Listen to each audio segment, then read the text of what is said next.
Hello parents, कैसे हो सब? बढ़िया। कैसे हो सारे? बढ़िया ही हो ही, ठीक है। आज अपन नया चैप्टर स्टार्ट करने जा रहे हैं। चैप्टर का नाम है जीव जगत, लिविंग वर्ल्ड, ठीक है। पहला चैप्टर है 11वीं क्लास का। आज इसकी शुरुआत करेंगे और आसान चैप्टर, छोटा चैप्टर है। एक क्वेश्चन आता है हर साल और इस बार पता नहीं कितने आएंगे क्योंकि सिलेबस जो है वो अलग हो गया है। तो हर साल एक क्वेश्चन इससे आता है। तो आसान चैप्टर है और समझ में आएगा बढ़िया से, ठीक है। आसान नहीं होता तो भी समझा ही देते आपको, तो टेंशन नहीं लेनी है। इस वजह से कुछ पोर्शन जो डिलीट हुआ है, लास्ट के कुछ टॉपिक्स जो हैं वो डिलीट हुए हैं, तो वो थोड़े से कर लेंगे, उनको ऊपर ऊपर से नज़र मार लेंगे उन पे। बाकी आपको मैं नोट्स दे दूंगा, तो वो नोट्स जो है उनको पढ़ लेना, अगर आपकी इच्छा हो तो पढ़ लेना, बाकी आपकी मर्जी। चलो शुरुआत करें आज के लेक्चर की। बिल्कुल बेसिक बातें होंगी इस लेक्चर के अंदर, ठीक है। थोड़ा सा पानी पी लूँ मैं, ठीक है, फिर अपन करते हैं शुरुआत। चलो, क्या बोलती है पहली लाइन? इंट्रोडक्शन क्या बोलता है इस चैप्टर का? इंट्रोडक्शन ये कहता है इस चैप्टर का कि हमारे आसपास जो है, आप नजरें घुमाओ, रूम में बैठ के नहीं, थोड़ा रूम से बाहर निकल के नजरें घुमाओ, आपको क्या दिखेगी? विविधता दिखेगी। क्या दिखेगी? विविधता। आपको पहाड़ी भी दिख जाएंगी, ठीक है, पहाड़ी क्षेत्र में हो। मिट्टी के टीले भी आपको दिख जाएंगे, अगर आप मिट्टी के टीले जहाँ पे हैं उस एरिया से अगर आप हो। नदियाँ दिख जाएंगी आपको, अगर आप नदी वाले एरिया से हो। बकरी दिख जाएगी आपको, बाहर निकल के देखोगे। गाय दिख जाएगी आपको। तो मतलब जो है आपको निर्जीव चीज़ें भी दिखेंगी और सजीव चीज़ें भी दिखेंगी। अब आपने ये चीज़ें बचपन से पढ़ते आ रहे हो, निर्जीव क्या होता है, सजीव क्या होता है, और पढ़ते आ रहे या नहीं पढ़ते आ रहे? पता है ना क्या होता है, निर्जीव क्या होता है, सजीव क्या होता है? बचपन में पढ़ाई है तो, ठीक है, तो बस वही है। तो पहला इंट्रोडक्शन कहता है कि हमारे आसपास जो है वो क्या है? विविधता दिखाई देती है अपन को। क्या दिखाई देती है? पहाड़ भी दिखाई देंगे, जंगल भी दिखाई देंगे, नदी भी, जानवर भी, पौधे भी, मतलब हर एक चीज जो है अपन को दिखाई देगी। इतनी देर ठीक थी, क्लास जैसे स्टार्ट की वापस आने लगी, तो ये सारी चीजें आपको दिखाई देंगी। तो जब इनको अपन ऑब्जर्व करेंगे ना, जैसे पहाड़, जंगल, नदी, जानवर, पौधे, इनको जब हम इनको ऑब्जर्व करेंगे तो हम क्या देखेंगे कि इनमें से कुछ जो है वो क्या है? जीव है, और कुछ क्या है? निर्जीव है। जैसे पहाड़ है भाई, पहाड़ जीव है क्या? नहीं, पहाड़ तो निर्जीव है ना। भाई मैं बात करूं पौधे की, तो पौधा तो जीव है ना, पौधा निर्जीव थोड़ी है। पौधा जीव है क्या? बिल्कुल पौधा जीव है भाई, ठीक है। तो जब हम अपने आसपास देखते हैं तो हमें विविधता मिलती है, और उस विविधता में अपन को जब अपन उस विविधता को अपन देखते हैं ध्यान से, उसको ढंग से उसका निरीक्षण करते हैं, तो हम क्या पाते हैं? हम ये पाते हैं कि उसमें कुछ जीव है और कुछ सजीव है।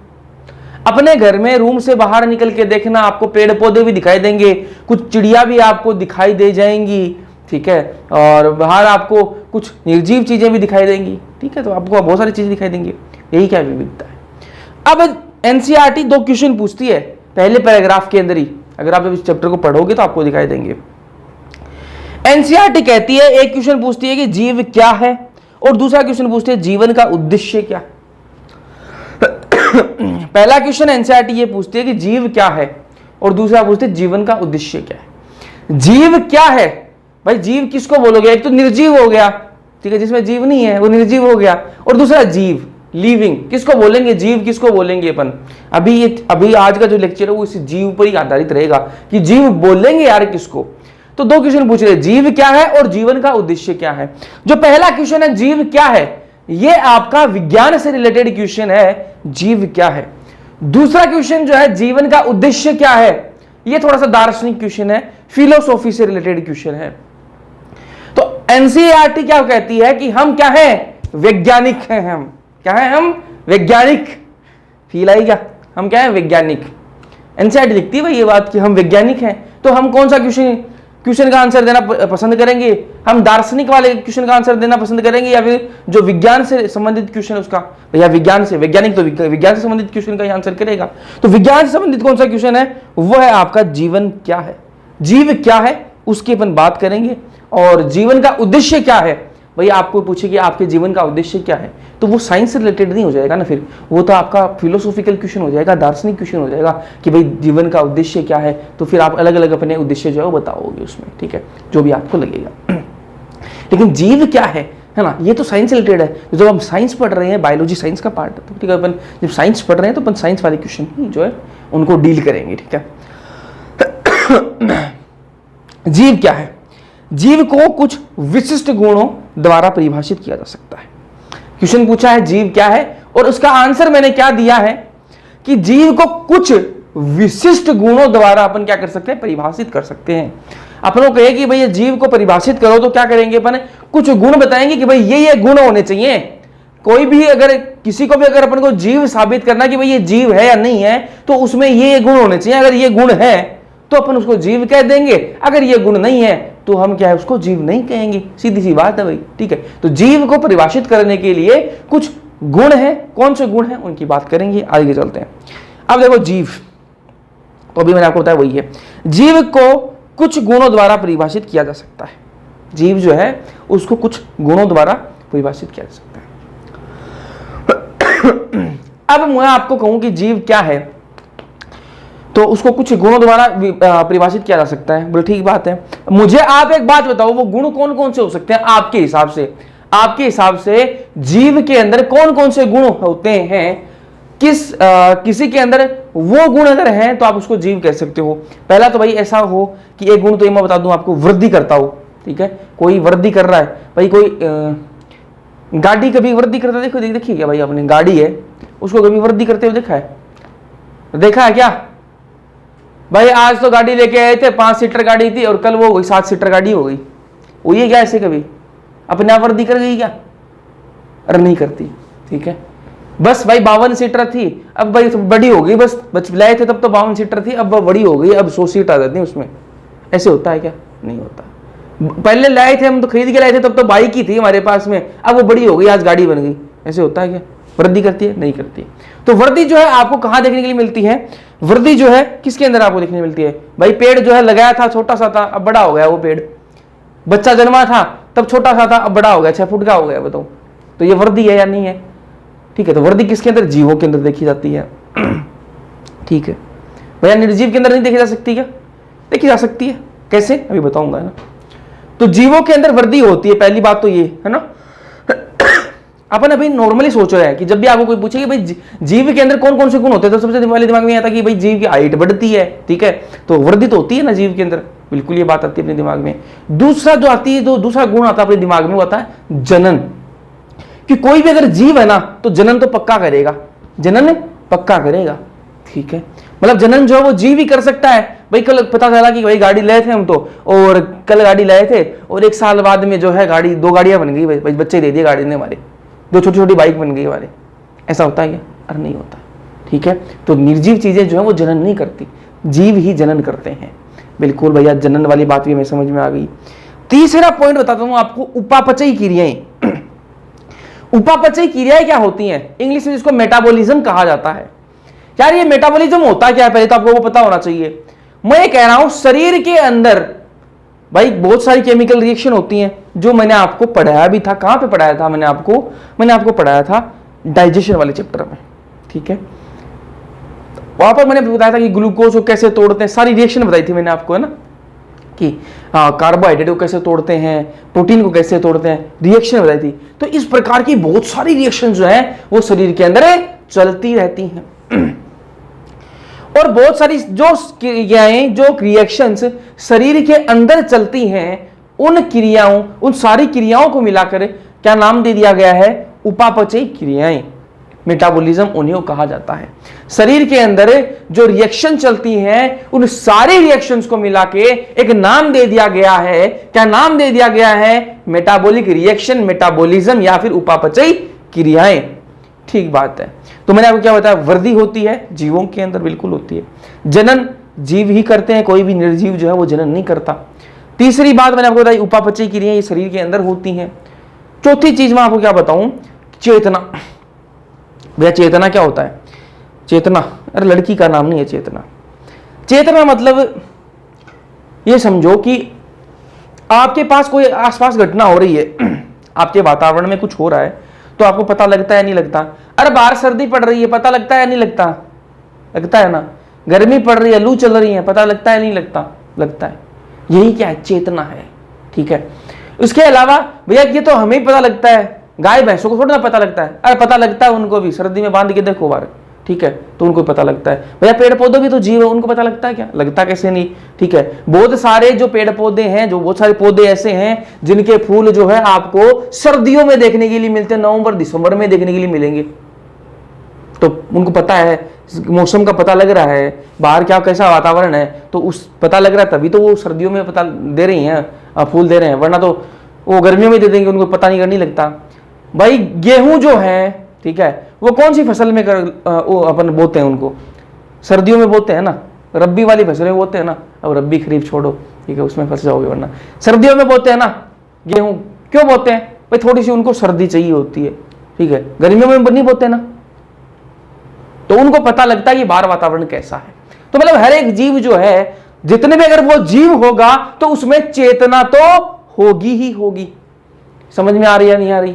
ठीक है, चाहे वो आपकी वातावरण से संबंधित हो, चाहे वो आपकी कोई रसायन से संबंधित हो, हर एक जो है चीजों को लेके चेतना जो है होती है, हर जीव के अंदर होती है।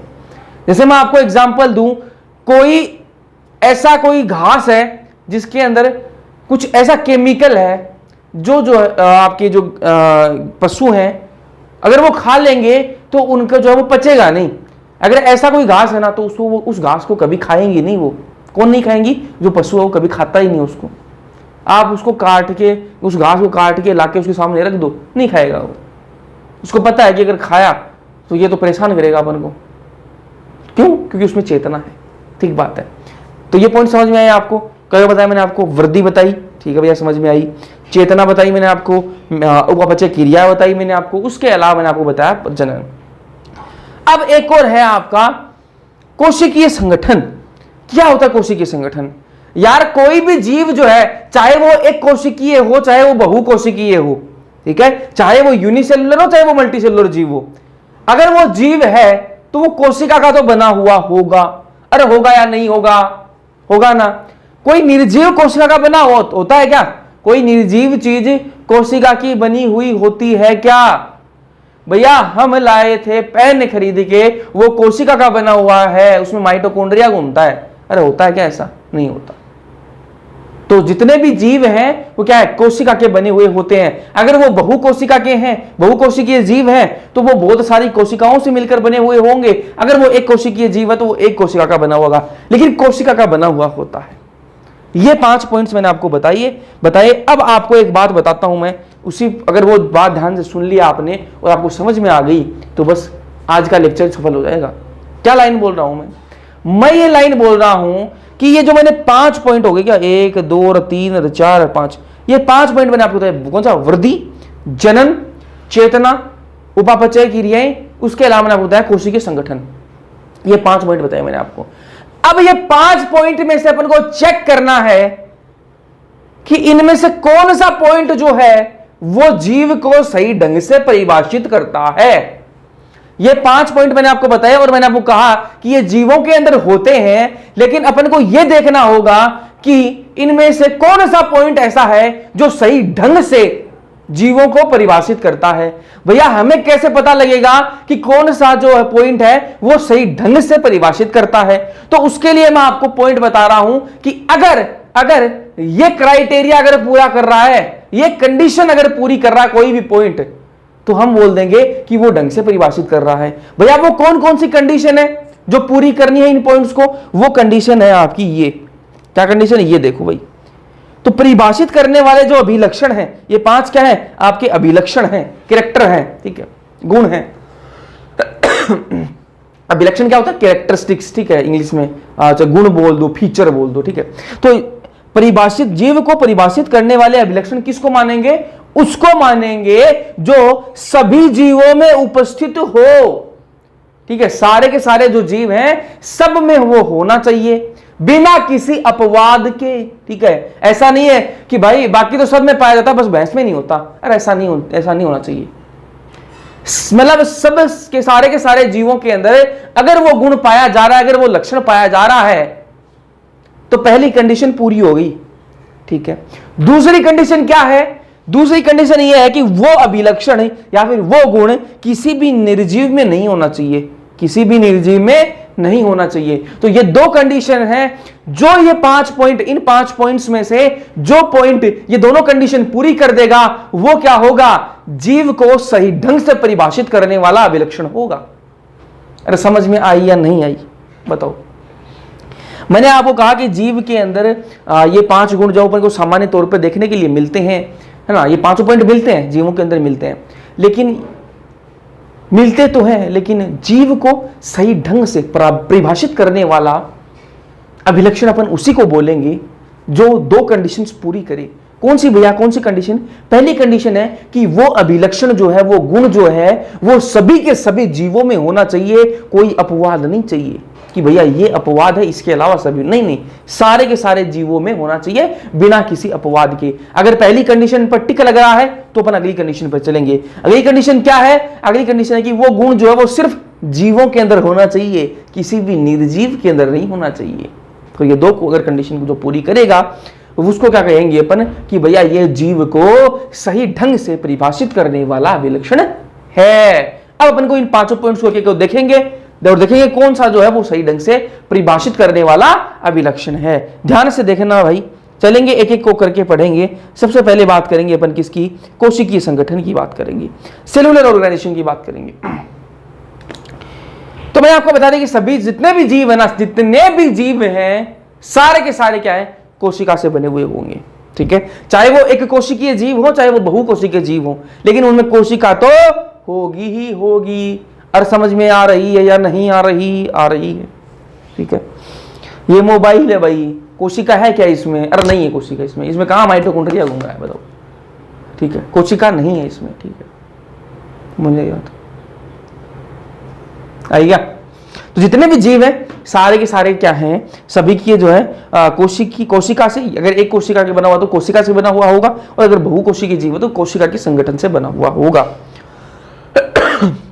ये क्या है? जीव को परिभाषित करने वाला अभिलक्षण है। अब कोई इसमें कोई भी वो अपवाद नहीं है, जितने भी आपके जीव हैं वो सारे के सारे क्या हैं?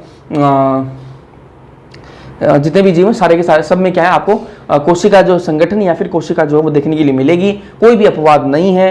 और कोशिका जो है आपके निर्जीव जीवों के अंदर नहीं होती है, निर्जीवों के अंदर नहीं होती है कोशिका, इसलिए जो है दोनों कंडीशंस पूरी कर रहा है। दोनों कंडीशन पूरी कर रहा है तो ये वाला जीव को परिभाषित करने वाला अभिलक्षण है।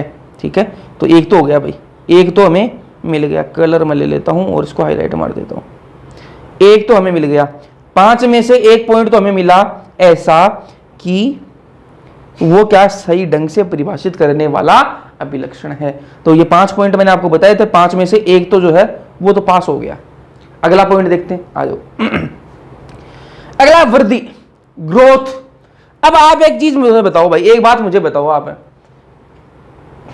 कि ग्रोथ जो है, वृद्धि जो है, वो जीवों सभी जीवों के अंदर होती है क्या? अरे होती है क्या? होती है। ठीक है, तो सभी जीवों के अंदर होती, कोई अपवाद है क्या? नहीं है, कोई अपवाद नहीं है। तो पहली कंडीशन तो पूरी होगी। अब दूसरी कंडीशन क्या है? दूसरी कंडीशन क्या बताई थी मैंने आपको कि दूसरी कंडीशन ये थी कि निर्जीव के अंदर वो गुण नहीं होना चाहिए। तो वृद्धि क्या निर्जीव के अंदर होती है क्या?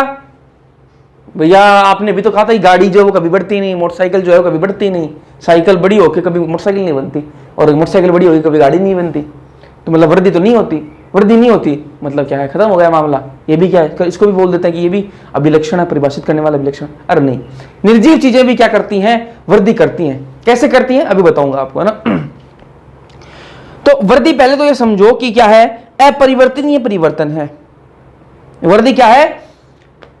अपरिवर्तनीय परिवर्तन है। भैया मतलब क्या हुआ? अपरिवर्तनीय परिवर्तन का मतलब है कि इरिवर्सिबल चेंज है, मतलब एक बार अगर हो गया तो वापस उसको पीछे नहीं लाया जा सकता। अपरिवर्तनीय मतलब उसका वापस परिवर्तन नहीं किया जा सकता। ठीक है, वृद्धि एक ऐसा गुण है कि अगर किसी की वृद्धि हो गई तो एक बार अगर वो हो गई तो वापस उसको पीछे नहीं लाया जा सकता। भाई ऐसा सुना है क्या कभी कि भाई कल तो मेरी हाइट 5 फुट थी, 5 फुट 5 इंच थी, और आज जो है वो 5 फुट 3 इंच हो गई, घट गई मेरी हाइट। अरे ऐसे होता है क्या? होता है क्या ऐसे? भाई कल तो कोई लंबा था, आज वो एकदम से छोटा सा हो गया। ऐसे होता है, हाइट कभी घटते हुए देखिए क्या? वृद्धि एक बार हो जाती है तो वो घटा नहीं करती, ठीक है, कम नहीं होती। तो ये क्या है होते हैं? अपरिवर्तनीय परिवर्तन होता है। वृद्धि क्या है? अपरिवर्तनीय परिवर्तन होता है। और समझ में आई क्या? आई क्या? अगर वो जीव है, अगर वृद्धि किसके अंदर हो रही है? जीव के अंदर हो रही है, तो वो जो है कभी वापस चेंज नहीं होगी। एक बार हो गई तो हो गई, उसके बाद में वापस चेंज नहीं होगी। ठीक है क्या? आई क्या? ठीक है, चलो अब वृद्धि के द्वियुग्मीय अभिलक्षण होते हैं, ठीक है, मतलब जो वृद्धि है उसके दो अभिलक्षण हैं। कौन कौन से? एक तो है यार कि भार में वृद्धि होना ना, कि अगर भार में वृद्धि हो रही है तो वो भी एक तरह की वृद्धि हो रही है ना। दूसरा है कोशिका विभाजन होकर, कोशिका विभाजन से भाई कोशिकाओं के अंदर विभाजन हुआ और उसकी वजह से क्या हुआ? बहुत सारी कोशिकाएं जो है वो बन गई। एक कोशिका थी भाई, देखो बच्चों अपन ह्यूमन रिप्रोडक्शन अपने पढ़ रखा है, तो मानव जनन अपने पढ़ रखा है। तो मानव जनन में क्या हुआ था कि क्या बना था? जाइगोट बना था ना। अरे शुरुआत में क्या बना था? जाइगोट ही बना था ना, यूग्मेनस बना था ना। उसके बाद में उसके अंदर कोशिका विभाजन हुआ और आज अपन कितने बड़े बड़े हो गए बताओ। शुरू में स्टार्ट कहां से हुआ? सिर्फ एक कोशिका से अपन शुरुआत हुई थी अपनी, और आज देखो कितने बड़े बड़े हो गए अपन। तो क्या ये कोशिका विभाजन से क्या हुई है? वृद्धि हुई है। कोशिका का नंबर बढ़ा और फिर उससे वृद्धि हुई है। तो यहां पर क्या है? दो द्वियुग्मी क्या है यहाँ पर अभिलक्षण है। कौन सा? एक तो जीवों के भार में वृद्धि होना, ठीक है, जीवों के भार में वृद्धि होना, और दूसरा है कोशिकाओं की संख्या में वृद्धि होना, ठीक है, दो अभिलक्षण है। अब बात करेंगे अपन एक कोशिक जीव की और बहुकोशिक जीव की बात करेंगे। एक कोशिक जीव वृद्धि और जनन समावेशी घटना है। एक कोशिक जीव जो है उसमें वृद्धि और जनन जो है वो समावेशी घटना है। क्या मतलब हुआ इसका? इसका मतलब क्या हुआ वो समझो। मतलब ये हुआ कि वृद्धि और जनन एक ही चीज है। किसके अंदर? एक कोशिक जीव के अंदर। अगर जीव कैसा है? एक कोशिक जीव है, यूनिसेलुलर अगर ऑर्गेनिज्म है, उसके अंदर अगर ग्रोथ हो रही है, वृद्धि हो रही है, तो वही उसका जनन है। कैसे भैया? बताता हूं, अभी बताता हूं, देखो ध्यान से देखना। जीव कैसा है? एक कोशिक जीव है। मतलब नाम से पता लग रहा है एक कोशिक जीव होने का मतलब क्या है? इसमें एक ही कोशिका है। इसमें क्या है? एक ही कोशिका है। ये पूरा जीव है, इतना ही जीव है। अब मैं कह रहा हूं अगर इसके अंदर वृद्धि हुई, अगर इसके अंदर वृद्धि हुई, मान लो कल इसके अंदर क्या कोशिका का विभाजन हुआ, अपन कहते हैं ना, यही तो होता है कोशिकाओं की संख्या में वृद्धि होना। तो इसमें क्या होगा? कोशिका विभाजन होगा। यहां पर क्या हुआ? विभाजन हुआ और दो क्या बन गई? यहां पे कोशिकाएं बन गई, ठीक है। तो अगर अपन इसको वृद्धि की तरीके से देखें, ठीक है, वृद्धि की तरीके से देखें तो एक कोशिका से दो कोशिका बन रही हैं, तो क्या ये वृद्धि भी है। और दूसरी बात कहूं मैं तो मैं एक सेल का ही पूरा जीव है, ठीक। अगर इससे क्या है? दो अलग अलग प्रकार की दो कोशिकाएं बन रही हैं, दो अलग अलग प्रकार के जीव बन रहे हैं, तो यार ये जनन भी तो हो गया ना, ठीक है। ये पूरा जीव क्या है? एक ही सेल का होता है, एक ही कोशिका का पूरा जीव है। और अगर इसके अंदर क्या हुआ? क्या सेल विभाजन हुआ तो ये दो कोशिकाएं बन गई। तो अगर अपन को वृद्धि की दृष्टि से देखते हैं तो ये वृद्धि भी है और जनन भी तो है ना यार। एक ही जीव से क्या है? दो अलग अलग प्रकार के जीव बन गए, तो ये जनन भी है। समझ में आई या नहीं आई? तो ये वृद्धि भी है, जनन भी है। तो एक कोशिका के जो जीव होते हैं ना, एक कोशिका के जो जीव होते हैं, यूनिसेलुलर जो ऑर्गेनिज्म होते हैं, उनके अंदर वृद्धि और जनन एक ही चीज होती है, कोई अलग अलग चीज नहीं होती। चाहे वृद्धि बोल दो उसको, चाहे जनन बोल दो, अरे एक ही बात होती है। वो एक कोशिका से दो कोशिकाएं बन रही हैं, उसको आप वृद्धि कह दो या फिर उसको जनन कह दो। किसके अंदर? ये ध्यान में रखना, एक कोशिकीय जीवों के अंदर, ये ध्यान में रखना। तो यहां पर क्या पर्यायवाची है एक दूसरे के। यहां पर एक कोशिकीय जीव जो है उनके अंदर वृद्धि और जनन एक दूसरे के क्या है? पर्यायवाची होते हैं, ठीक है, मतलब एक ही बात होती है, ठीक है। एग्जाम्पल की बात करूं तो जीवाणु आपके बैक्टीरिया यूनिसेलुलर है ना, एक कोशिकीय शैवाल हो गए आपके, है ना, और उसके बाद में अमीबा, ये सारे क्या है? एक कोशिकीय जीव है, ठीक है। इसके मैंने आपको एग्जाम्पल बता दिए। अब बात करते हैं बहुकोशिक जीव की। बहुकोशिक जीव के अंदर वृद्धि और जनन दोनों अलग अलग घटनाएं होती हैं, ठीक है। वृद्धि और जनन जो है वो दोनों अलग अलग घटनाएं होती हैं, ठीक है। भाई कोई लड़का है, ठीक है, वो बड़ा हो रहा है तो वो क्या है? वृद्धि है, ठीक है। वो बड़ा हो रहा है, वो उसकी क्या है? वो वृद्धि है। 20-25 साल का हुआ, 25 साल का मान लो हुआ, शादी कर दी उसकी, उसके बच्चे हो रहे हैं, वो क्या है? जनन है। वो क्या है? जनन। तो यहां पर वृद्धि और जनन जो है वो अलग अलग चीजें हैं। बहुकोशिक जीव के अंदर वृद्धि और जनन दोनों अलग अलग चीजें हैं। और वही मैं बात करूं एक कोशिक जीव के अंदर, वहां वृद्धि और जनन एक ही बात हो जाती है ना। एग्जाम्पल से मैंने आपको बता दिया। अब बात करेंगे अपन किसकी? पादपों में, पौधों में वृद्धि या फिर पादपों में वृद्धि या फिर प्राणियों में वृद्धि, है ना। दोनों को देखेंगे। अपने एक कोशिक जीव के अंदर वृद्धि देख ली, बहुकोशिक के अंदर देख ली। अब पौधों में वृद्धि कैसे होती है और प्राणियों में वृद्धि कैसे होती है? एक तो पौधों में वृद्धि जो है वो अनलिमिटेड ग्रोथ होती है, उनमें असीमित वृद्धि होती है। ठीक है, पौधों में जो वृद्धि होती है वो असीमित वृद्धि होती है। ठीक है, वही मैं बात करूं प्राणियों की, तो प्राणियों में जो है वृद्धि जो है वो एक एज तक होगी भाई। 17-18 साल तक बढ़ रहा है, उसके बाद में लड़का नहीं बढ़ेगा, लड़की नहीं बढ़, उसकी हाइट नहीं बढ़ेगी, उसके बाद में वो ग्रोथ नहीं करेगा। अब उसको ये मत मानना कि भाई मोटापे को अपन ग्रोथ एक बार नहीं ले रहे हैं ना, कि भाई हम तो मोटे हो जा रहे हैं ना, तो ये तो ग्रोथ हो रही है हमारी, नहीं, उसको अपन ग्रोथ नहीं ले रहे हैं ना। तो एक एज तक, एक आयु तक ही क्या है, एक सीमित आयु तक वृद्धि कुछ आयु तक ही होती है। किसके अंदर? प्राणियों में। प्राणियों मतलब एनिमल्स के अंदर, है ना। और इनमें देखो अपने भी अंदर भी कोशिका विभाजन जो वो तो अपनी जिंदगी भर चलता रहता है। ठीक है, जैसे मान लो कि किसी के भाई लग गई, हाथ पर लग गई, घाव बन गया, तो क्या वो घाव कभी ठीक नहीं होगा क्या?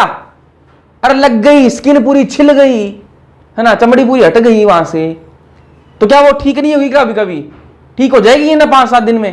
क्यों जाएगी? क्योंकि कोशिका विभाजन जो वो चलता रहता है। ठीक है, कोशिका विभाजन जो है वो चलता रहता है कि भैया अगर कोई कोशिकाएं अगर खराब हो गई हैं, नष्ट हो गई हैं, तो उन कोशिकाओं को रिपेयर किया जा सके, वहां पर नई कोशिकाएं जो हैं वो बनाई जा सके। तो अगर कहीं आपको लग जाए, स्किन वहां से उतर जाए, तो वो वापस आ जाती है वहां पे स्किन। किसकी मदद से? कोशिका विभाजन की मदद से आ जाती है। ठीक है, अब यहां पर एक पॉइंट है, इंपॉर्टेंट पॉइंट है, ध्यान में रखना भैया। एक कोशिक और बहुकोशिक दोनों जीवों में वृद्धि कोशिका विभाजन से ही होती है। ठीक है, यहां पर मैं होती कर देता हूं, होता लिख दिया। ठीक है, चाहे वो एक कोशिक जीव हो चाहे वो बहुकोशिक जीव हो, दोनों के अंदर जो है वृद्धि किससे होती है? आपकी कोशिका विभाजन से ही होती है। ठीक है, तो ये वाला पॉइंट ध्यान रखना, एनसीईआरटी के ही पॉइंट्स है सारे। अगर हम यदि हम भार में वृद्धि को अभिलक्षण माने, ये तो हो गई अपन अभी तक अपन बात करी वृद्धि की, वो किसकी बात करी कि अपन किसको मान रहे हैं? कोशिका का नंबर अगर बढ़ रहा है, कोशिका की अगर संख्या बढ़ रही है, उसको अपन अगर अभिलक्षण माने। देखो मैंने आपको बताया ना, वृद्धि की क्या है? 2 अभिलक्षण है। कौन कौन से? एक तो कोशिका की संख्या में वृद्धि होना, तो अभी तक अपन ने जो बात करी वृद्धि के बारे में, वो किसके बारे में बात करी? कोशिकाओं की संख्या में वृद्धि होना। तो कोशिकाओं की संख्या में वृद्धि होना ये किसके अंदर होता है? ये सिर्फ होता है भैया जीवों के अंदर ही होता है। तो मैंने आपको कहा था ना, 2 पॉइंट, मैंने 2 कंडीशन बताई थी। पहली कंडीशन ये वाला पॉइंट तो पूरी कर रहा है। ठीक है, क्योंकि कोशिकाओं की जो संख्या में वृद्धि होती है वो सिर्फ किसके अंदर होगी? वो सिर्फ आपके जीवों के अंदर होगी, क्योंकि कोशिका होती है जीवों के अंदर है, निर्जीव के अंदर कोशिका ही नहीं होती, तो वृद्धि कहां से होगी? तो यहां पर तो जो है पहला पॉइंट तो अपना क्लियर है। ठीक है, ये तो जो है ये तो क्या है? अभिलक्षण मान सकते हैं इसको तो अपन ना। जीवों में बाहर की वृद्धि होना, ठीक है, वजन की वृद्धि होना, यहां पर अब दिक्कत आएगी। देखो यदि हम बाहर में वृद्धि को अभिलक्षण माने, अगर हम वृद्धि का जो अभिलक्षण है उसको बाहर में वृद्धि अगर हो रही है उसको अगर अभिलक्षण माने, तो क्या हो सकता है? निर्जीव में वृद्धि हो सकती है, क्या हो सकती है? जीवों में वृद्धि हो सकती है, क्या होती ही है। निर्जीव की बात करते हैं। निर्जीव में कैसी वृद्धि होती है? बाह्य वृद्धि होती है, बाहर से वृद्धि होती है। कैसे होती है भैया, हमें समझो। यार कोई बड़ा सा पत्थर पड़ा है, बड़ा सा पत्थर पड़ा है, और क्या हुआ? आंधी आई और मिट्टी उड़ उड़ के आई और उस पत्थर पर जमा होने लग गई। ठीक है, पत्थर पर जमा होने लग गई। अरे पत्थर की वृद्धि हुई या नहीं हुई? बताओ मुझे, वृद्धि हुई या नहीं हुई? एक मिट्टी का टीला था, आंधी आई या फिर हवा में उड़ के मिट्टी आई और उस पर जमा होती गई, उसकी साइज बढ़ गई या नहीं बढ़ गई? अरे बढ़ गई ना, ये भी क्या है? वृद्धि है। ठीक है, तो निर्जीव के अंदर वृद्धि हो रही है या नहीं हो रही? हो रही है। ठीक है, तो क्या है? ये बाह्य वृद्धि है, लेकिन बाहर से वृद्धि हो रही है ना, तो बाह्य वृद्धि होती है। निर्जीव में क्या होती है? बाह्य वृद्धि होती है। वस्तु की सतह पर पदार्थ जमा हो जाते हैं। अब टीले को क्या मान लो, अब सतह मान लो, उसके ऊपर मिट्टी आ रही है बाहर से, तो वो पर पदार्थ आके जमा हो रहा है, तो वो क्या है? आपकी वस्तु की सतह पर पदार्थ आके जमा हो जाते हैं, तो मतलब बाहर से वृद्धि होती है ना। और ये क्या है, प्रतिवर्ती होती है, रिवर्सिबल होती है। रिवर्सिबल होती है मतलब ये बदलाव हो सकता है इसके अंदर, है ना। जैसे मैं मान लो को एक टिल्ले पे आके क्या है, मिट्टी आके गिर गई है ना, बाहर से आके, कल को यहाँ पे आंधी चली तो इस टिल्ले से उड़ गई मिट्टी दूसरी जगह जा सकती है ना, तो ये क्या परिवर्तन ही है ना, तो परिवर्तन हो सकता है यहाँ पे। एग्जाम्पल की बात करूं, पर्वत हो गया आपका गोला, सम, रेत के टिल्ले, है ना। अब बात करता हूं जीवन में, जीव में वृद्धि। जीव में वृद्धि, ये तो निर्जीव की बात हो गई। जीव में वृद्धि कैसी होती है, वो आंतरिक वृद्धि होती है, वृद्धि जो है अंदर से आती है। और आप और मेरे अंदर कोई ऐसा थोड़ा ना कि बाहर से मिट्टी आके जमा हो गई, है ना, अपने तो अंदर से ग्रोथ होती है ना। तो यहाँ पर आंतरिक वृद्धि होती है जीवों के अंदर। और ये वृद्धि कैसी होती है, ये अपरिवर्तनीय होती है। निर्जीव में परिवर्तनीय होती है और जीव में अपरिवर्तनीय होती है, इरिवर्सिबल होती है। ठीक है, ऐसा नहीं हो सकता ना कि भाई आज मेरी इच्छा है फुट हाइट, कल कोई 5 फुट ही रह जाए, ऐसा हो सकता है, नहीं हो सकता। ठीक है, चलो अब यहां पर पॉइंट है, क्या पॉइंट है, वृद्धि को जीव को परिभाषित करने वाला विलक्षण नहीं मान सकते। क्यों नहीं मान सकते, क्योंकि मैंने आपको 2 कंडीशन बताई थी। क्या कंडीशन बताई थी, पहला तो कि सभी जीवों में होना चाहिए, उसके अलावा किसी भी निर्जीव में नहीं होनी चाहिए वृद्धि। या फिर कोई भी जो अपन 5 गुण देखे थे, 5 गुण देखे थे, उनमें से मैंने आपको कहा था कि इनमें से उस गुण को अपन परिभाषित करने वाला गुण मानेंगे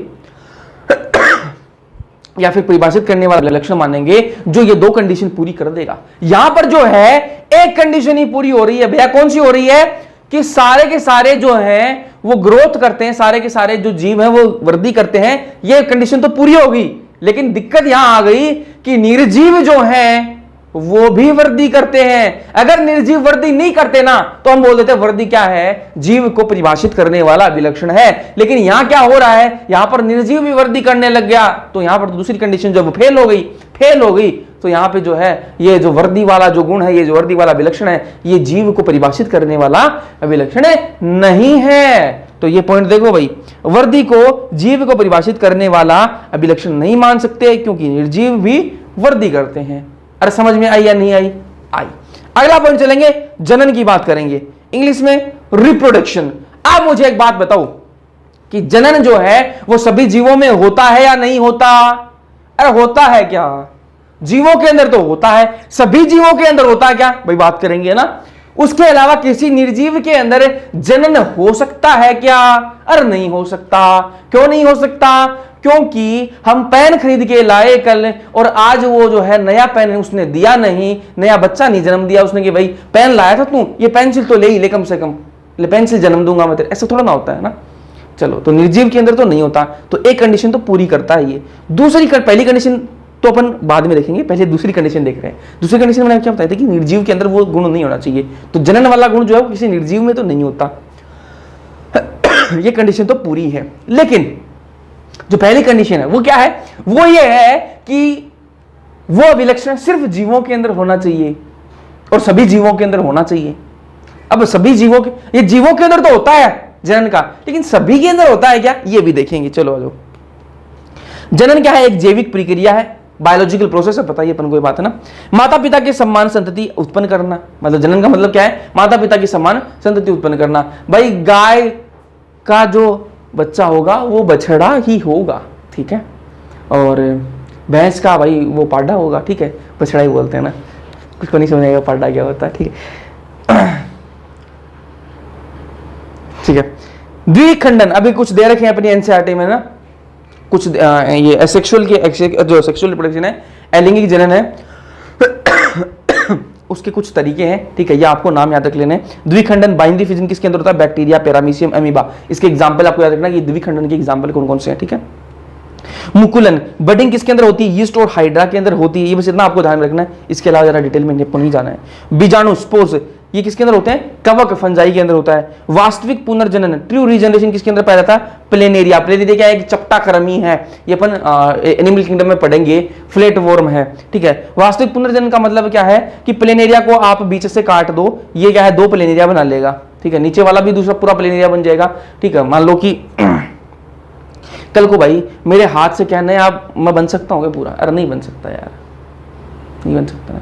किसी का मैं मेरा नहीं बोलूँगा भाई किसी का हाथ कट जाए भाई, किसी का हाथ कट जाए तो क्या वो पूरा आ सकता है क्या वापस, अरे नया हाथ आ सकता है क्या, नहीं आ सकता, ठीक है। तो ये है। तो यहाँ पर वास्तविक पुनर्जनन किसके अंदर देखने को मिलता है? उनको प्लेनेरिया के अंदर देखने को मिलता है। फिर क्या? विखंडन, फ्रेगमेंटेशन। फ्रेगमेंटेशन किसके अंदर है? फंजाई के अंदर, तंतुमय शैवाल के अंदर, ठीक है। तंतुमय शैवाल को इंग्लिश में कहते हैं फिलामेंटस एल्गी, ठीक है। और मोस का प्रथम तंतु, ये अपन प्लांट किंगडम में पढ़ाऊंगा तो मैं आपको बढ़िया से बताऊंगा, ठीक है। तो बस इतने आपको ध्यान में रखनी है ये बातें, ये पॉइंट्स आपको याद दिमाग में रख लेना, ठीक है। चलो अब आगे चलते हैं।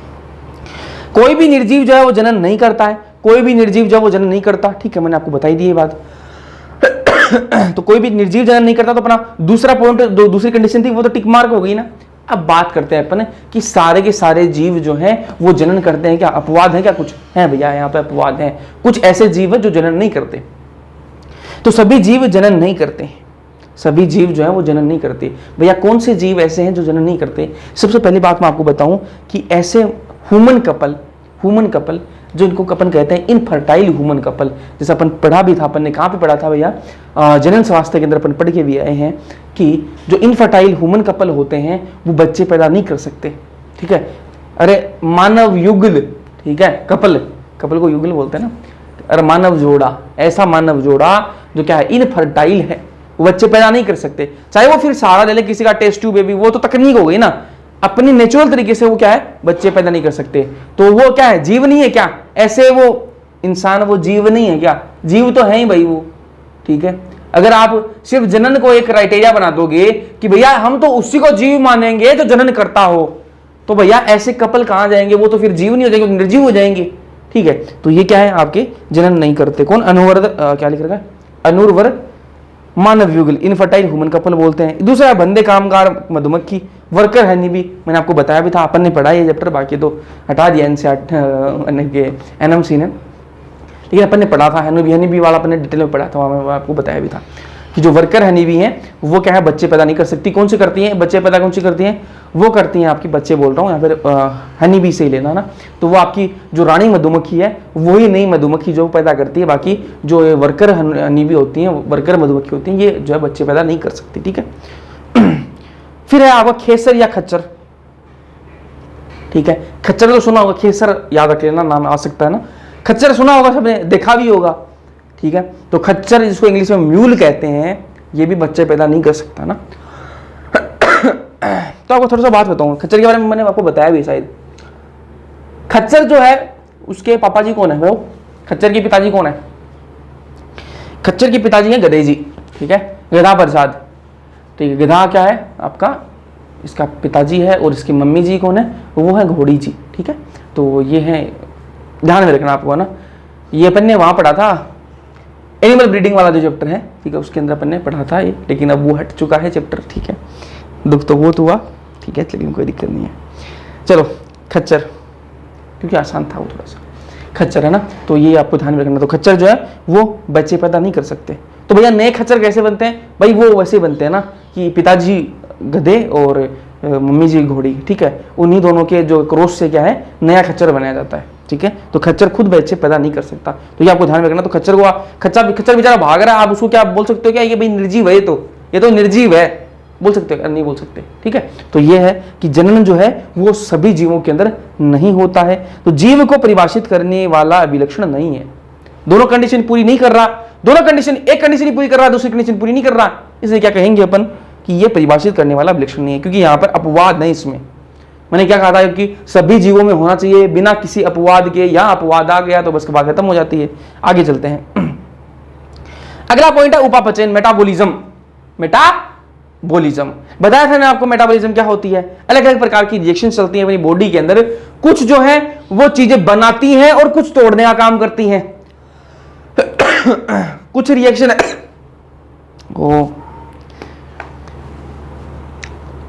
कुछ रिएक्शंस ऐसी होती हैं जो बनाने का काम करती हैं, बॉडी के अंदर कोई चीज बनाने का काम करती हैं, और कुछ चीजें ऐसी होती हैं जो शरीर के अंदर कुछ चीजों को तोड़ने का काम करती हैं, ठीक है।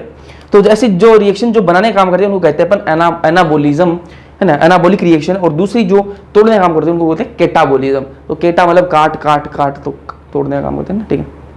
हिंदी में उपचय एनाबोलिज्म को कहते हैं और अपचय केटाबोलिज्म को कहते हैं, ठीक है। तो इन्हीं जीवित जीवों में होने वाली सभी रासायनिक क्रियाओं का कुल योग जो है वो क्या होता है? आपका उपापचयन। जितने भी रिएक्शन हो रही है अपनी बॉडी के अंदर, उन सब का टोटल क्या होता है, टोटल को मिलाकर अपन क्या बोल देंगे, उपापचयन बोल देंगे, मेटाबॉलिज्म कह देंगे। ठीक बात है।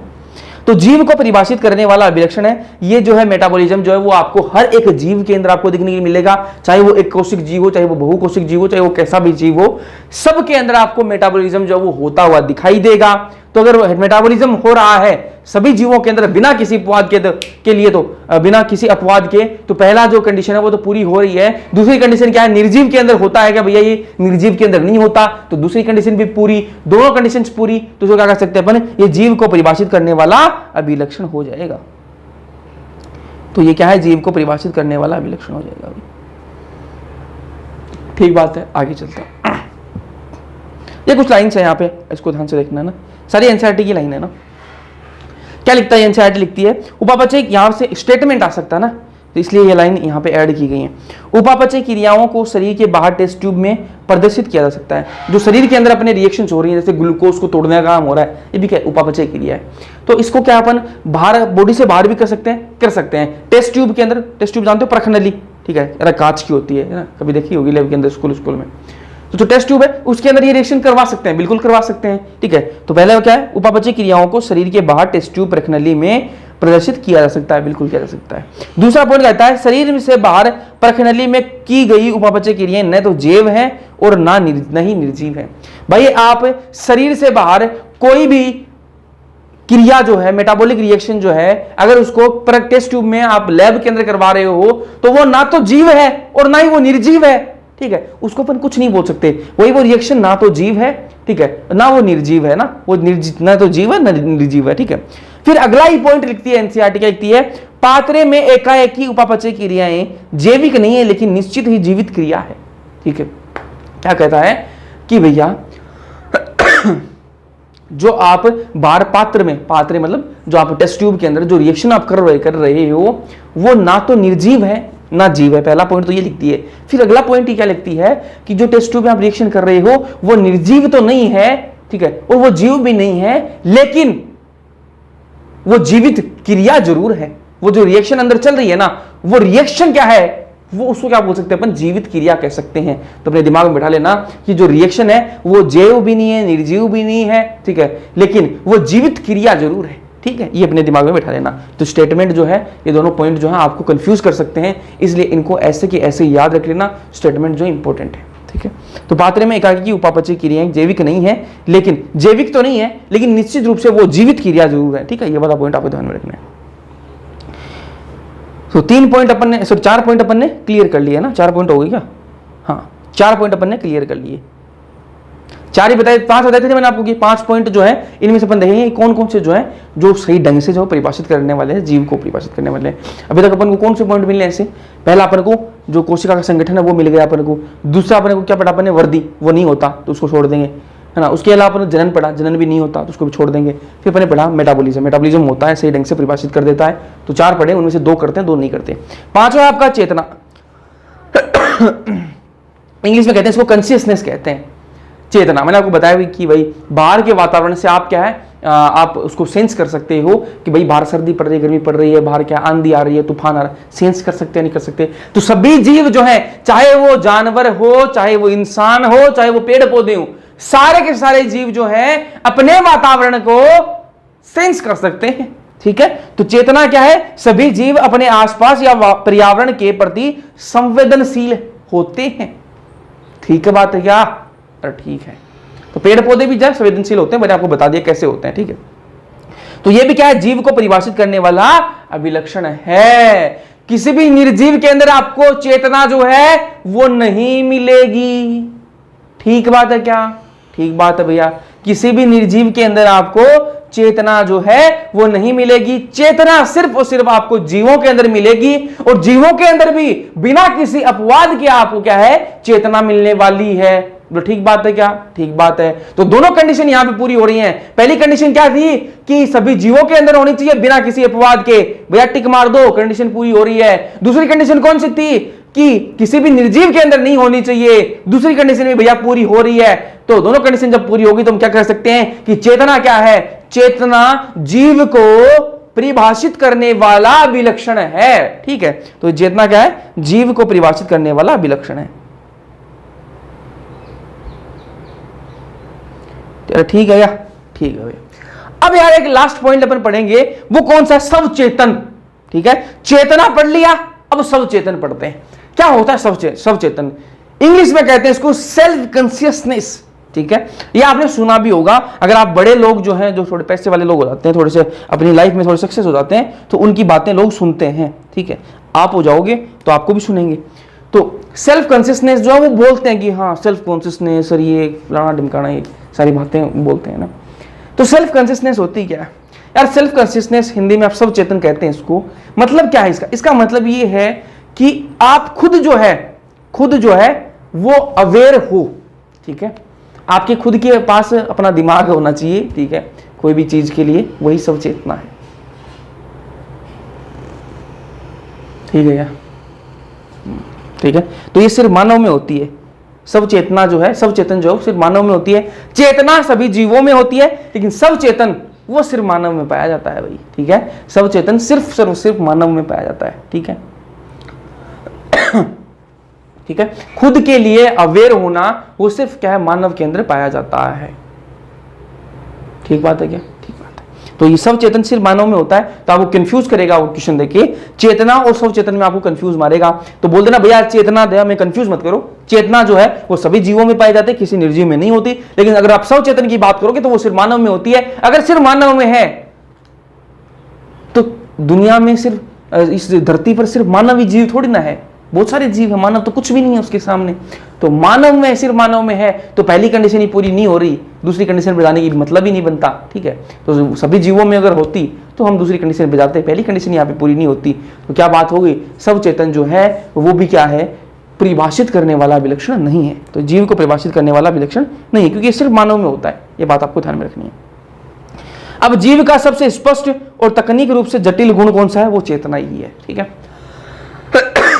भाई जीव का आप बिहेवियर देख सकते हो कि भाई गाय भैंस को आपने कोई चारा डाला, अगर वो चारा उनको पसंद नहीं आ रहा तो वो नहीं खाएंगे, चाहे वो कितनी भूखी हो, नहीं खाएंगे उसको। ठीक है, भाई मैं बात करूं पेड़ पौधे जो हैं उनको भी आप देख सकते हो कि भाई वो अगर गर्मी में फूल देने वाले तो गर्मी में फूल देंगे, सर्दी में नहीं देंगे। अगर वो सर्दी में देने वाले तो सर्दी में ही देंगे, वो नहीं देंगे। समझ में आई या नहीं आई? आई क्या? तो यही क्या है? चेतना है। तो आपको बाहर से देख सकते हो, इनको बाहर से देख सकते हो, तो ये सबसे स्पष्ट है। आप बाहर से देख के इनको बढ़िया से देख के बता सकते हो कि भैया ये जो है अपन को दिखाई दे रहा है कि भाई इसमें चेतना है या नहीं है। तो सबसे स्पष्ट तो है ही। उसके अलावा स्पष्ट बोल रहा हूँ, स्पष्ट। ठीक है, ये थोड़ा सा स्पष्ट, ठीक है, स्पष्ट बोल दिया, स्पष्ट है ना, सबसे स्पष्ट तो है ही। ठीक है, उसके अलावा तकनीक रूप से जटिल गुण भी है ना। तो चेतना जो है अगर अपन इसको साइंस के हिसाब से समझे, बायोलॉजिकली समझे, तो इसमें ये क्या है? जटिल गुण हो जाता है, कॉम्प्लेक्स हो जाता है कि भाई ये जो है पेड़ पौधा जो है इसको कैसे पता लग रहा है, इसको कैसे पता लग रहा है बाहर सर्दी पड़ रही है। तो अगर उसकी अपन डिटेल में जाएंगे तो ये फिर कॉम्प्लेक्स चीजें बन जाएंगी।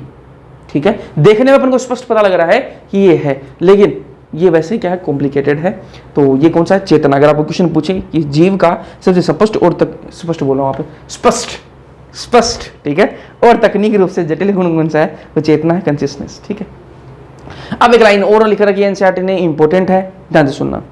उत्तकों के गुण कोशिका में स्थित कारकों के कारण नहीं होते हैं, बल्कि घटक कोशिकाओं की पारस्परिक क्रियाओं के कारण होते हैं। लाइन पढ़ दी।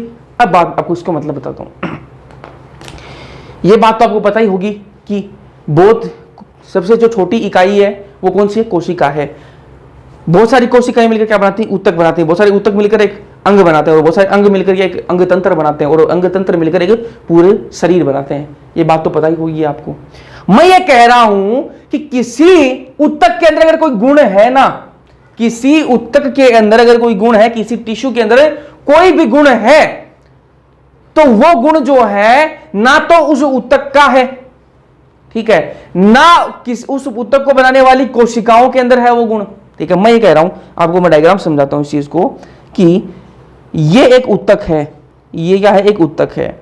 इस ऊतक को कलर दूसरा ले ले, क्या दिखेगा नहीं वरना आपको। ये क्या है? एक ऊतक है। इस ऊतक को बनाने वाली बहुत सारी कोशिकाएं हैं। बहुत सारी क्या है? कोशिकाएं हैं। बहुत सारी कोशिकाओं से मिलकर ये ऊतक बना है। बिल्कुल भैया, ठीक बात है। इस ऊतक का मान लो कोई गुण है, इस ऊतक में क्या है? मान लो कोई गुण है, तो मैं ये कह रहा हूं वो गुण जो है इस कोशिका में नहीं होगा, इस कोशिका में भी नहीं होगा। वो कैसे आएगा वो गुण कैसे आएगा? तो भैया वो गुण आएगा कैसे? ये इन्हीं कोशिकाओं से मिलकर तो ये ऊतक बना है। अगर इन कोशिकाओं में वो गुण नहीं है तो इस ऊतक में वो आया कैसे? वो गुण कैसे बनता है? जब ये सारी कोशिकाएं आपस में पारस्परिक क्रियाएं करती हैं, आपस में इंटरैक्ट करती हैं, तब जाके वो गुण आता है। ये सारी कोशिकाएं आपस में मिलेंगी और मिलने के बाद में इंटरैक्ट करेंगी, पारस्परिक क्रियाएं करेंगी, तब जाके वो गुण जो है इस ऊतक में आएगा। ऐसे ही मैं किसी अंग की बात करूं, किसी ऑर्गन की बात करूं, किसी ऑर्गन के पास में कोई गुण है तो वो गुण जो है उसको बनाने वाले ऊतकों के पास में नहीं है। भाई ये मान लो एक अंग है, ये एक अंग है और अंग किससे बनता है? बहुत सारे ऊतकों से मिलकर बनता है। तो वो अगर कोई गुण उस अंग के अंदर है तो वो इस ऊतक के अंदर नहीं होगा, इस ऊतक के अंदर नहीं होगा। वो गुण कैसे आएगा? ये सारे ऊतक आपस में मिलकर पारस्परिक क्रियाएं करेंगे, आपस में बातें करेंगे, तब जाके वो गुण आएगा। एग्जांपल बताऊं आपको कि भैया अगर मैं अकेला होता हूं, मान लो मेरे 5-7 दोस्त है भाई, मेरे 5-7 दोस्त हैं, बिल्कुल ये आपके 5-7 दोस्त हैं, ठीक है, जो कि है नहीं मेरे, ठीक है, दुखी है भाई, नहीं है, चलो मेरे 5-7 दोस्त हैं मान लो, और मैं जो हूं, अगर मैं अकेला हूं, ठीक है, तो मेरे को कोई कुछ बोले, दूसरे ग्रुप के लोग मेरे को कुछ बोले तो मैं कुछ नहीं बोल पाऊंगा भाई उनको, क्योंकि वो 5-7 हैं, है ना। मैं कुछ बोला, मेरे को थप्पड़ मार दिया, ठीक है, तो फिर मैं लाल लेके जाऊंगा, फिर वो क्या ही कर सकता है ना, वो 5-7 है। अगर मैं मेरे ग्रुप के अंदर हूंगा भाई, मैं 5-7 का दोस्तों का ग्रुप चलता है और उधर से कोई दूसरा ग्रुप हमें कुछ बोल के बता दे, फिर नहीं बोल सकता ना कि भाई मेरे को कुछ बोल सकता है, नहीं बोल सकता, क्योंकि हम 5-7 साथ में हैं, उनको पता है कि अगर इसको कुछ बोला तो थप्पड़े पड़ेंगे फिर तो, ठीक है। तो ऐसे होता है कि वो जो गुण है वो किसी एक के अंदर नहीं होता। वो गुण जो है, अगर मैं अकेला जाता तो मैं अकेले थप्पड़ नहीं मार के आ सकता। अगर मेरा कोई दोस्त दूसरे मेरे ग्रुप का कोई दूसरा दोस्त जाता, ओके, अगर अकेला वो होता तो वो भी अकेला थप्पड़ नहीं मार सकता। लेकिन जब हम साथ में हैं तो आपस में हमें पता है कि हम साथ में हैं, स्ट्रेंथ है हमारी, तो हमें वो गुण आ गया कि मारपीट भी कर सकते हैं जाके। अरे समझ में आई या नहीं आई? आई क्या? यही बात मैं आपको समझाना चाह रहा हूं कि जो गुण ऊतक के अंदर आ रहा है वो गुण किसी कोशिका के अंदर नहीं है। वो सारी कोशिकाएं मिलकर जो ऊतक बना रही हैं वो आपस में इंटरेक्ट करेंगी, तब वो जाके गुण क्या है कोशिकाओं में आएगा। ऐसे ही मैं बात करूं अंग की, तो अंग के अंदर जो गुण है वो उस अंग को बनाने वाले ऊतकों में नहीं है, किसी एक ऊतक में नहीं है। सारे ऊतक आपस में मिल बैठकर बात करेंगे, तब जाके क्या होगा, वो गुण आएगा। ठीक बात है क्या? ठीक बात है। तो ये लाइन आपको समझ में आई। अब लास्ट जो पॉइंट मैं आपको बताना चाह रहा हूं वो क्या है? जैविक विविधता। ये अपन 12th के अंदर पढ़ भी आए हैं, ठीक है, वहां पे मैंने आपको थोड़ा सा आइडिया दिया था इसका ना, बायोडाइवर्सिटी क्या होती है। बायोडाइवर्सिटी पृथ्वी पर मौजूद जीवों की संख्या और प्रकार। पृथ्वी पर कितने जीव जो मौजूद हैं, भाई बहुत सारे जीव हैं, उनकी कितनी संख्या है और कितने प्रकार के जीव हैं, वही क्या होती है? बायोडाइवर्सिटी होती है। उसी को क्या बोलते हैं? जैव विविधता कहते हैं।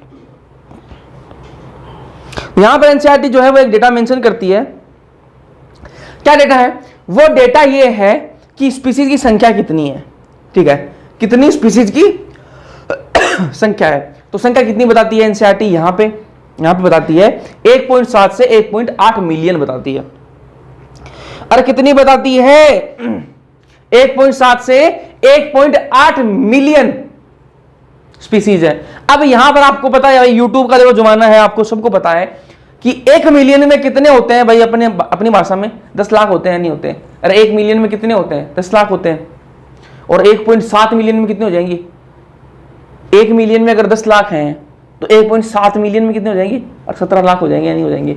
तो अगर आपको स्पीसीज की संख्या पूछे तो आप 1.7 से 1.8 मिलियन अगर ऑप्शन में है तो उस पर टिक मार देना।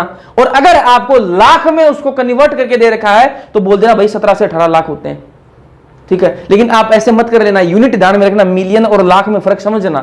वो ऐसे भी देता ऑप्शन में 17 मिलियन से 18 मिलियन, तो वहां पर टिक मार देना, देख लेना। अगर 17 लाख से 18 लाख लिख रखा है तो टिक उस पर मार देना, नहीं 1.7 से 1.8 मिलियन दे रखा तो उस पर मार देना।